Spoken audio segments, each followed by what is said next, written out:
And a happy Festivus to you all. This is your three-way crossover special Festivus episode of Locked on Rangers, Locked on A's, Locked on Diamondbacks. We are here on this wonderful holy Festivus day, a tradition started by Jason Burke of Locked on A's last year. He is your host in the top right as you're looking at him. Jason, how are you doing today? I'm doing very Festivus-y. I'm always excited for these. These are a good time. It is a great time. And joining us, first time Festivus guest, the Festivus for the rest of us, King of Arizona, Millard Thomas, host of Locked on Diamondbacks. Millard, how are you doing today? Doing pretty good. First time doing the Festivus episode with y'all. Had to be schooled a little bit and explained what Festivus was. Wasn't a big Seinfeld guy growing up, so thank you for that. Give me the knowledge I needed to do this pod with y'all. Yeah, Oh, no this worries. is it is wonderful. I have been watching Seinfeld. I wasn't a huge Seinfeld guy. I would watch it sporadically when I came home from school. It would be on, and so I absorbed it, through that. And I of course watched the Festus episode a couple times. But I'm not the reigning Seinfeld king on this episode. Jason Burke, for those who are not aware of this holy day, this December 23rd, and what it means in Festivus, can you explain to the layman's what this holy day is celebrating?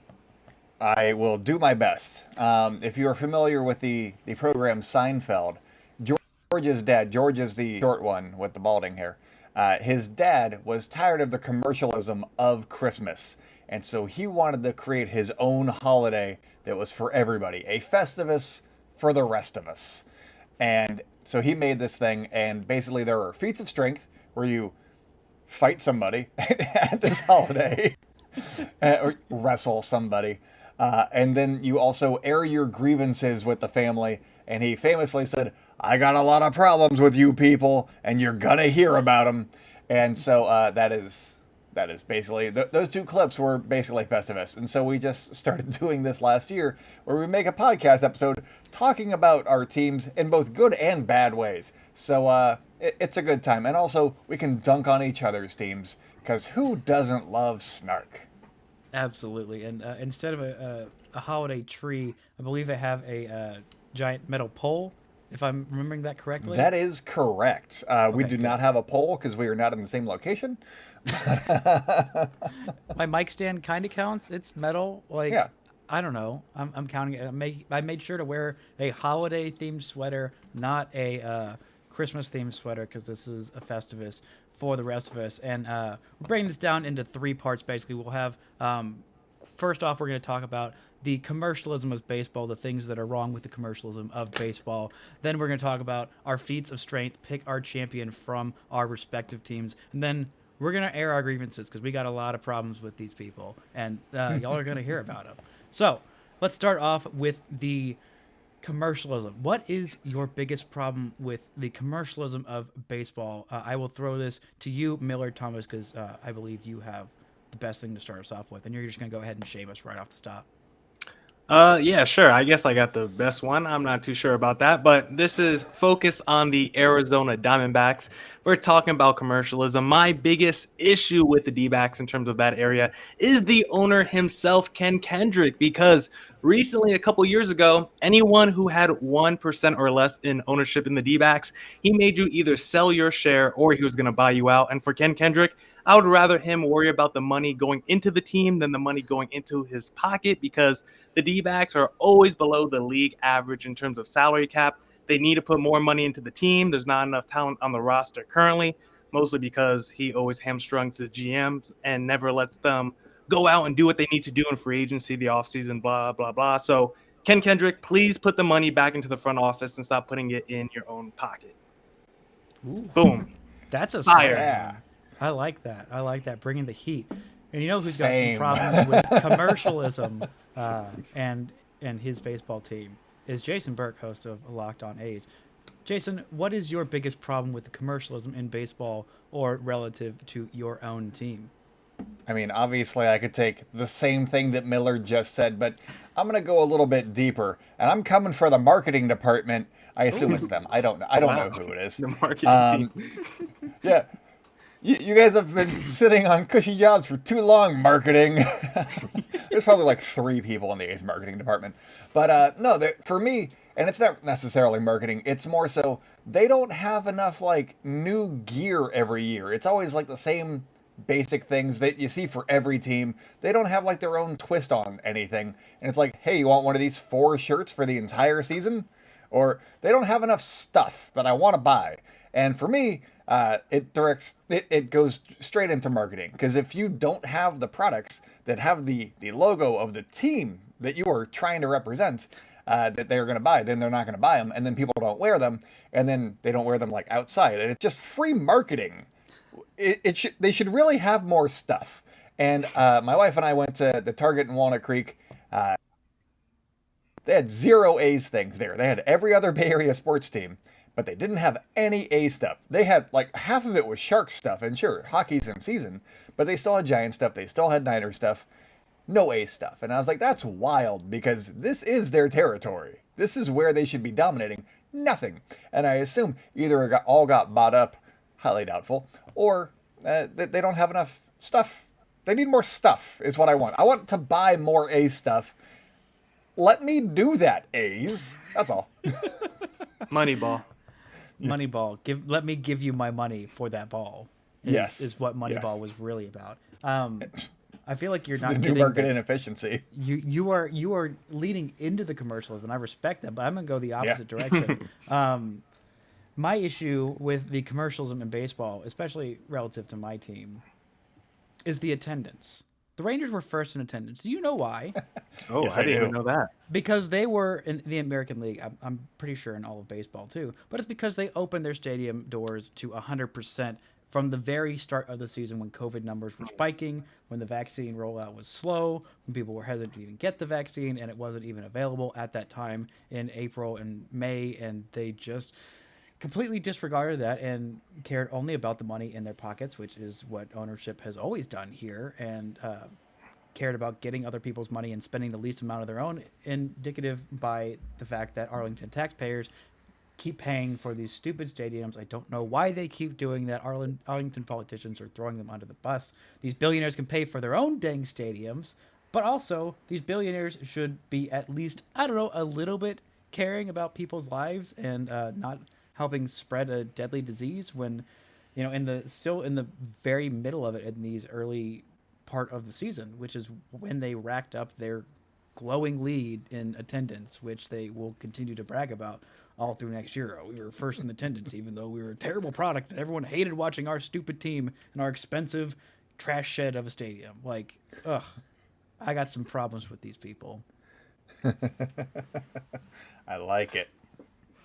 Well, I feel like we nailed that capitalism hating rant part of this. Well, you guys did. No, I feel pretty good about you. It was like, I don't know, it's a scarcity. I don't know what it was. So it was, you were on the same vein. This is all some great stuff from us, and we're gonna get into these feats of strength. There's gonna be a lot of strength had around here. I don't know if we're gonna actually physically wrestle each other, but we might. But first, we gotta tell you guys about Built Bar. This holiday season, this Festivus season, grab the protein bar that tastes like a candy bar, and even better than a candy bar. Built Bar, it's filled with so much holiday goodness, rich with decadent flavor, covered in chocolate, but amazingly low in calories, sugar, net carbs, and fat, and it's high in protein. So if you do want to wrestle somebody on this Festivus, you need to grab yourself a Built Bar, and it can help you take down your opponent. Guys, which is your favorite Built Bar to cram right before you wrestle your dad on Festivus? I think I'm gonna have to go with that chocolate chip cookie dough, just because I'm a sucker for anything that tastes like cookie dough, and it's just absolutely delicious. So I'm gonna have to go with that one. Honestly, I got some of those Built Bar Puffs, and the lemon one was amazing. I liked that one a lot. That one's really solid. I gotta go with the mint chocolate chip. It's solid. It's classic. Like it knows what it's doing. It's there to do it, and it does it every single time. So if you want to check out one of these Built Bars for yourself, you want to bulk up and work out and eat some protein bars before you fight your dad on Festivus. Then you can go to built.com. Use promo code LOCKED15 to get 15% off your order. Use promo code LOCKED15 for 15% off at built.com. Now we are to the feats of strength portion of this special Festivus show. We are here with Locked On A's Jason Burke, Locked On Diamondbacks Millard Thomas, and me, Locked On Rangers Brice Paterik, talking about feats of strength. Now in this part of the show, we will pick our champion for our feats of strength. They have to be a player on our team, and we will decide amongst ourselves who of these champions would be most likely to win this feats of strength contest. Jason, I'm gonna go ahead and start with you on this one. Who are you picking to be your champion as your feats of strength person? Well, most people would assume that I'm going to pick reigning feats of strength champion Matt Olson because he won last year. But as I made fun of you last year during our thing, no, but because I made fun of you, I'm like, are your guys? We had Ryan who was the host of Locked On Rockies at the time, and he picked Nolan Arenado. You picked Joey Gallo, and I was like, your guys are going to be traded. It doesn't matter. My guy wins by default because he'll still be on the team, and I feel like I should follow those same rules because I'm pretty sure Matt Olson's getting traded, so I have to pick somebody else. He's still there today. He's still there. Yeah, I mean, he's still there now, but is he going to wear the A's uniform at the beginning of the season? Are we counting him the champion because he hit the most home runs of all those guys in this past year? Yes. I feel like that counts. He had 39. I mean, no. Matt Olson won. He's the reigning champion, but I cannot pick him for 2022, so I have to pick somebody new. And for 2022, I am picking Seth Brown, who I figure is going to be on the team. There's like 5 guys that I think might be on this team right now. So I'm going with somebody that I know will be there and somebody who hit 20 home runs in 2021. He had the same home run rate. It was very, very close to Matt Olson. So if he gets a little bit more playing time and can figure out some lefties, Seth Brown will beat whoever you guys are throwing at him. Seth Brown, defending champion, 2022. I'm surprised you didn't pick Pete Kozma. Him or Jason Kendall, I don't know. I saw that he was there and he he was in the big league. We do this thing on my episodes of picking a random Ranger and looking at their baseball reference page, and I picked Pete Kozma. I'm like, wait, he played in the big leagues this year for the A's? A team that had AL West championship hosts, but this is not a Pete Kozma podcast. This is a Feats of Strength podcast. Millard, Thomas, who are you picking for your champion of the Feats of Strength? Yeah, I'm not going to lie to you, Jason. I had to do a quick Google search on Seth Brown. Not too sure I've heard of him before, so went on his baseball reference. Not too bad. We'll see what he does next year. But maybe for you, being in the AL, you might not know who my player is because I think the obvious answer would be going with Ketel Marte. Obviously, the best player the D-backs have. We've seen 30 home run potential from him before in the past, but I'm actually going to go with a curveball answer here and go with Dalton Varsho, the prized phenom from the D-backs who struggled mightily in the first half last year, but turned it up in the second half, basically doubled his average, his OPS. He finished with 11 home runs, basically hit 10 of them in the last 2 months of the season. He's like 5'10", 210. He's stocky dude. He plays catcher. He plays in the outfield. He can rob home runs. He basically does it all. He could be a 30-30 guy. That's what he was in the minors as a catcher. So I'm going with Dalton Varsho as the sneaky contender here. We'll see, how he does. He's still pretty young in his career, but I'm going with Varsho as a sneaky contender for next season. And he's going to get playing time, so that definitely goes in his favor. I'm intrigued by that. But he still sucks. Brice, team definitely sucks. With my, there are a few new Ranger bats. There's, of course the big names like Cole Calhoun, like John Cole Gray. Calhoun. You're gonna do me like that, Brice? You're gonna bring him up, Brice? I had to do you like that. The fourth most important player signed. He gets 19 games against the Astros now. He's gonna hit like 50 homers. I hope so. He actually might be a good candidate for this. Not gonna lie to you. But I'm not just going to burn you. I'm also going to burn Jason Burke. I'm going to go with Marcus Semien. I mean, he might hit more home runs against the A's than old Seth Brown might hit for the A's this year. The guy had 45 bombs last year, had 33 in 2019 as a member of the Oakland A's, who they let walk out the door with a pitiful contract offer. Where's Joey Gallo? Don't ask about Joey Gallo. Dang it, this is a time. Well, I'll have my grievances with you, bub. All right. But 45 freaking bombs, a record for a primary second baseman to hit in a season. season, and he's going to top that. He's got to hit a bazillion bombs in Arlington. I could have gone bold with Corey prediction. Seager as well. I'd say he has about a 40 home run season. And even if you do still have Matt Olson and he's not a member of the Rangers, which would be just a double middle finger to Jason Burke if I have two feats of strength champions that are not mine. And then Joey Gallo comes back and wins one, and I shove that in your face for the next Festivus. But, I am picking Marcus Semien as my feats of strength champion, and I feel pretty good about that. Especially because both your teams suck. I have no I don't like rebuttal. it. Yeah, no. We have some beef, you and me. We got some beef. I bet we do. But you know what else I bet on? I bet online at betonline.ag. BetOnline has you covered this holiday season with more props, odds, and lines than ever before as football season continues its march through the college bowl season and the pro football playoffs. BetOnline remains your number one spot for all the sports action this season. If you want to bet on Jason and Millard's team sucking really bad, you can bet on that. If you want to bet on the Rangers Not being good better, odds. you could bet on that as well. Pretty good odds for that. If you want to bet on me dunking on these clowns all year long, you can bet on. I don't know if you can bet on that, but like Great odds. great odds on that. You can bet on basketball, football, NHL, boxing, UFC, right to your favorite Vegas casino games. Don't wait to take advantage of all the amazing offers available for the 2021 season. BetOnline is the fastest and easiest way to bet on all of your favorite sports. So don't wait to take advantage of all the amazing offers available.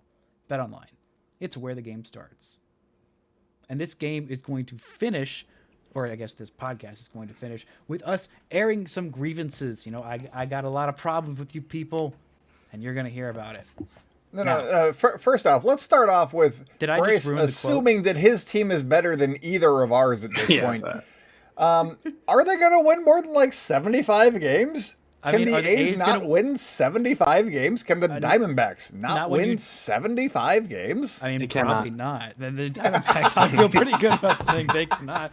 I mean, the A's, right as presently constructed, could, but I mean, how many of their actually good players are going to be here in, within a week of Counterpoint, of does the it CBA matter? getting? Yes, it does matter. Oh, dang. Okay. It does matter. Well, in that case, maybe you're going to beat all of us with 75 wins. I don't think they're going to win 100 games, but I don't think they're going to lose 100 either, and that might be true of both of your clubs. But in that wake, we all have a lot of grievances to air. Millard, since your team, I feel like you have the most right to air some grievances, and this is your first Festivus episode. I'm going to let you go first. Tell me, what are your baseball grievances that you want to air? Yeah, I'll start with one and then I'll pass it on to you guys. But this is about this is like a love story, the one who got away, because this past season we saw a man do something that I never thought I would see, because during the 2020 year, every time this man started, I would have major migraines. And I'm talking about Robbie Ray, who decided all of a sudden to leave Arizona and turn into a Cy Young Award winner. We've been waiting for this guy to turn into the weapon we saw this year. Back in 2017, this man was an all-star, had like a sub-3 ERA, and every season in the D-backs uniform, he went backwards, he regressed, and then as soon as we trade him, he wants to turn to one of the best pitchers in the league. Robbie Ray, it's a story of one of who got away, and for the D-backs, I'm very disappointed that they keep letting these players like Robbie Ray and Paul Goldschmidt go to other teams when they should be helping the Arizona Diamondbacks. Oh, that is rough, man. I honestly kind of forgot that he was a Me Diamondback. too. Yeah, Oh gosh, I did. man, that was really rough. We could Ouch. just air one grievance at a time, just keep going until we feel like we have gotten all the grievances out of our system. Jason, what is your first grievance that you want to air? Ooh, okay. Well, I'm going to start with the one that everybody knows about. It's the impending trades, because we're at this time again. Baseball fans, where the A's trade everybody that you know about on the A's, and then you learn more about the Seth Browns, or you never hear about people again until the A's are good again and start surprising people again. But I'm assuming that Matt Olson's gone. I'm assuming if Matt Olson goes, Frankie Montas is gone. And if you're trading arguably your best starter and one of your best hitter, hey, why not tear it down some more? So that's my reasoning. And I've done this. I'm protected. I'm I'm ready for it, but at the same time, I'm not happy about it. I would really love for this team to spend like, I don't know, 20 or 30 million dollars more and, try harder. That's all that I ask, really, because in 2020, they had a team that could have actually done something, but they, still spent under $100 million and they didn't. So they could try slightly harder financially and get some of those bigger free agents. And then all of a sudden, hey, maybe they make it to the ALCS one of these years, as opposed to never. So that's grievance number one for me. Jason, you're asking for a lot there. You're either going to get the commercial stuff you could buy in the stores, or you can have the players. You can't have both here, Jason. What? Dude, I still have a Ryan Sweeney jersey hanging in my closet. I'm okay with crappy baseball players. Oh my God. Well, I'm starting to think, maybe if they did have all that stuff and that merchandise that they sold in the store, then they'd have the money to go spend on some good players. I don't know. That seems like a stroke too far. But I've got some grievances that you people are going to hear about. And my grievance is, it's pretty obvious. Why did this team trade Joey Gallo, cheap out on his contract extension offer, literally less than 4 months before spending $500 million in a 2-day span? You guys cried poor for 5 years, basically since these owners bought the team. They're like, we're so poor. We're so poor. We can't afford anybody. And then, boom, in a 48-hour period, he proved, you're really not that poor. You could have done this the whole time. Why didn't you? Joey Gallo is your best homegrown star that you've had since Mark Teixeira. Mark freaking Teixeira. And you decided, no, we're going to cheap out and trade you for a middling package of prospects from the dang Yankees. You're going to make me watch him in a Yankees uniform, cheer for him in a Yankees uniform, watch him in a playoff game and cheer for them in the playoff game, and then they lose to Boston, of all people. You made me cheer for a Yankees team, and then they lose to Boston, and then people in New York still hate on Joey Gallo. It's unfair, it's cruel, and it's my biggest grievance that I've had with this sport in many, many moons. I have two takes on this. One, they let everybody in, so everybody got COVID, and now they can spend more money. So that it was the revenue, obviously, from opening all the gates. So that's how. Two, there's a decent chance that Matt Olson goes to the Yankees, and so we can hate watch the Yankees together. And I think that would be a fun stream for us to start up in 2022. It'd be very toxic, but also very cathartic, I think. Yeah, just us booing everybody besides Matt Olson and Joey Gallo. Boo! Be nice to our sons. Boo! Brice, you suck. Brice, are you sure you're not going to have a chance to sign maybe Joey Gallo again next offseason? Are you sure the Yankees are going to commit to him long term? Because I don't know. I'm looking at his numbers here. I know we don't care about batting average anymore, but he got it. If you say batting average and Joey Gallo one more time, I'm going to feats of strength your ass. Should I bring up the Mendoza batting guy? average and Joseph Gallo? All right. I'm driving to California right now. Put your dukes up, buddy. No. And on the way there, you can hit up Arizona. No, no, on that note, no. The Yankees are already talking about. They're already like shopping Joey Gallo in trades to other AL West teams, which like a double. Like, how dare you double middle fingers to those stupid Yankees? There is a chance, although I'm not letting myself hope in it, that he could come back to Texas because he did like. All season, he talked about how much he missed the Rangers once he went to New York. So, like, there is a small possibility. But I'm not allowing myself that hope because if it doesn't happen, I will be hurt too badly to speak words for the rest of my life.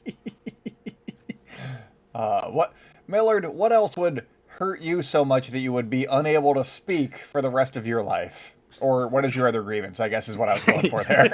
Yeah, I think I'll still be able to speak. Hopefully. Gotta do that podcast 5 days a week. But we're in the off season now. 3 days, baby. But 3 days, baby. Yeah. This one kind of piggybacks off the last one I made with Robbie Ray. And the the overall developmental system in the D-backs organization, specifically when you look at their pitchers, because you have a Robbie Ray who seemed to work backwards the last few years. You have a guy like Luke Weaver who was really good that first season. Then all of a sudden now he only wants to throw 2 pitches. He's been getting worse the last couple of years. We were really excited about the debuts of Corbin Martin and JB Berskakis this year. Those guys didn't pan out. It just seems like every time there's a young, exciting pitcher that the D-backs fans should be excited about, those guys just seem to usually start off hot like a burning fire and then flame out pretty quickly. So really, I just need this D-backs developmental system to pick it up. And they just hired Brent Strom from the Houston Astros, who has been able to really revive so many aging pitchers like a Justin Verlander and a Zach Greinke. So and even a Dallas Keuchel too. So hopefully he can come over to Arizona and add some extra juice to this franchise in terms of developing these pitchers, because I think that's a big area of weakness right now, because they're not going out and signing players. So they got to work from in-house to get some talent on this team. Wow, I left the crowd silent. I resonated with that. It was just like, okay. Yes. I actually did not hear about I had not heard the Brent Strom news. That's a pretty decent addition, I gotta say. After watching the Astros all these years, he does good work. So congrats, I guess. Yeah, also congrats on anyone taking anything away from the Astros ever. Yes. Any good thing that's ever happened to them leaving is something that I throw my full support behind, and I'm sure Jason does too. Yeah, wholeheartedly. I was kind of rooting for Joe Espada to get the A's managing job just so we'd have their secrets. I like Mark Kotsay. I do. I can't say anything mean about Mark Kotsay, but I kind of wanted Joe Espada just because he knows the secrets. Secret sauce, baby. That he does. What is the secret grievance second grievance that you have to share with us today, Mr. Jason Burke? Secret grievance number 2. Everybody, I mean, maybe you guys don't know, I don't know, but in Oakland, there's a lot of talk about the Howard Terminal project, which is basically, it includes the A's ballpark project, keeping the A's in Oakland, but you also may be hearing about Las Vegas A's relocation news and whatnot. And what I'd really like is for, I don't know, the local media or just the media to give everybody the full story, because there's been a lot of headway. They just released the environmental impact report. That's very, very good. That is a sign that things are really progressing in Oakland, keeping the A's in Oakland. But at the same time, I feel like the A's ownership and president, not Billy Beane, but, the president, not the president of baseball operations, Dave Kaval. Reverse that. He's the president, not... Anyways, doesn't matter. A's fans know what I'm talking about. I feel like they plant stories in Vegas, like with the Vegas media, like, oh yeah, so hey, this cool thing's happening, but also this other thing in Vegas just happened for the A's, and let's talk about the same day that, we're getting good news about Howard Terminal. And I'd really just like for there to be like a week in between so that we can let the good story breathe for a minute as opposed to trying to suffocate it every time. Because the last 3 times that something good has happened in Howard Terminal, there has been Vegas news immediately afterwards, and it's stupid. And also it's disingenuous because I said this on my own show. I saw this in my crossover with the Rays guys. There was one report from Vegas like a month ago where the A's put in a bid or an offer on a plot of land that they might want to build on. And that sounds terrible. Oh no, but they didn't say if it was a competitive offer. They didn't say that it was a good offer. I could have offered $3 and I still made an offer. So you got to kind of read between the lines with how you're consuming your Vegas and go from there. And also know why is it being presented the same day as, the EIR being released. It's usually because they're trying to, speed things along or something in that regard. There's an ulterior motive for sure. Yeah. That's my grievance. There definitely is. And I feel for you on that. Thankfully, there's never been any rumors about like any of my professional sports teams leaving, being in a big old market like Dallas-Fort Worth. So I don't understand that. But I feel for you because I love the A's. I mean, I hate them, but like I also love them. And I love them being in Oakland. And it's where they're supposed to be. They are a great team for Oakland. And stupid ownership needs to like shut up, because you don't pay enough, you don't spend enough money to be able to like take this team away. Like, oh, we're gonna take our team. Like, oh no, like why don't you actually spend some freaking money? Like, act like the billionaires that you are, not the poor boys that you feign to be. But my second grievance, what I think will be my last grievance, and the last grievance is not with the Rangers, because I can only have so many of those. It feels disingenuous to have you guys on here, the state of the teams like that you cheer for, and to like just whine and moan after getting the 4 players that my team just signed. But it's more of a complaint for baseball in general, and with ownership in general. Literally the most fun week, 3 days of an off season that has been had by all of baseball in the history of baseball. I'd say pretty confidently the most money that was spent, the most rumors. Everyone was like dying looking at their phones. Everyone was consuming hella content. Everyone was just so excited about baseball. Oh my gosh, all these teams that were kind of bad or mediocre added these big contract players. All these teams that thought they were going to get these other players didn't get them, and panic and sign all these players, just moving left, right, and the other. And it was so exciting. And then boom, lockout. Baseball shoots itself in the foot again, instead of building on that momentum and saying, oh wow, let's be able to market these stars. Like the day after they had the Rangers have this press conference for their 4 new players, it's like, oh, we can't even show any of their faces on our team's website. Like, you absolutely shoot yourselves in the foot and the face at this point. That's how egregious this is. It's like, you don't understand anything about what's going on. Like, just cave to the players. It's like they're just not moving at all. Just find a common ground. You did not need to have a lockout to settle this dispute. You really didn't. You're losing yourself money, and you're losing fans. It took so long for baseball to recuperate from the last work stoppage that lasted into the season. It took a amazing home run chase and hella steroids that I don't think will be happening to save baseball again if there is a work stoppage and they lose millions of fans like they did last time. Just get your crap sorted out, owners. Pay the players what they're worth. You're making so much money. You don't even know what to do with all this money. Like, there's no way you could possibly spend all of it. Just spend it on baseball being better, and then you will make more money that you don't know what to do with, that you can spend back into baseball and make the sport of baseball better. So stop shooting yourselves in the foot, in the face, in your junk. Like, stop shooting yourselves and just make baseball good and let us watch baseball and enjoy it. That is my final grievance of the night, and I feel pretty good about it. Oh, I guess I could talk now. I like it. Yes. You could always talk, Jason. Yeah, I'm a. No, wholeheartedly, and it's stupid because they didn't need to do a lockout. This is self-imposed. They could have just been like, yeah, we're going to keep negotiating, and then they could have kept that momentum going if they were thinking about it. But we need to really put a deadline on this and crank up pressure in the beginning of December, when the deadline's like baseball at all. March. There's no reason that they had to do this. Why not just let everybody get where they're getting? And maybe that's probably what they were waiting on. Is we want to know if we're going to Florida or Arizona for spring training. We want to know where we need to buy a house for free agents and stuff. And that's probably part of the negotiation tactic. So, yay baseball! Love that I love this sport so much. Yeah, it's wonderful. We did pick a dumb sport to follow, didn't we?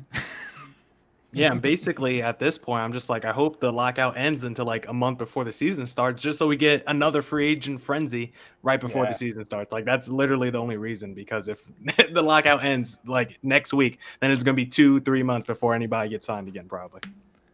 Yeah, maybe. I don't know. I think we did our little a crossover a while ago, Jason and I and a couple other people. My prediction was about the middle of January, and I think if it's the middle of January, not like early January, or like if they did it on like Christmas, I don't know if I'd be happy or like angry Christmas about that. morning. It's like, Merry Christmas. Here's your present. Baseball. We got our heads out of our butts and stopped shooting ourselves. Well, I'd be like, okay. Not figuring this out by Saturday. Sorry, guys. Yeah, I don't think they are.